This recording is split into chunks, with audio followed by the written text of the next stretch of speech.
a slightly uncommon, but I guess relevant scenario to intensive care. Somebody asked me if they were able to claim um, the usual ICU management fees for a brain dead person that was in their intensive care unit.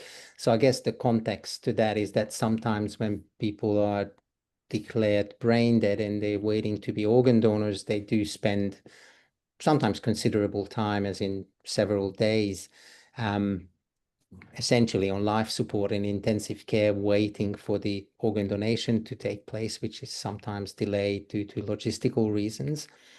And it's a valid question because the patient's there in ICU, they're on a ventilator, they're on lots of vasopressors or inotropes, they're being monitored, and they're still really being looked after as a patient, although technically they've been declared dead and they've got a death certificate.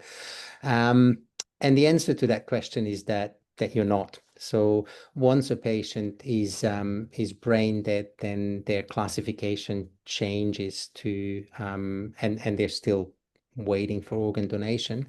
Their classification changes to brain dead organ donor, and that is a public patient classification. So since the patient's technically been declared dead, you are not allowed to claim any services or any procedures that that get done in context with that patient. Um, I mean, I guess it might sound a bit unfair because you're still doing the work and you're still looking after them, same as you would if they weren't brain dead.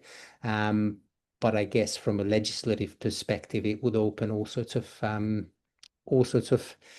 Pandora's boxes if we were allowed to claim for procedures once once the patient's technically been declared dead. So I guess that's the rationale behind that.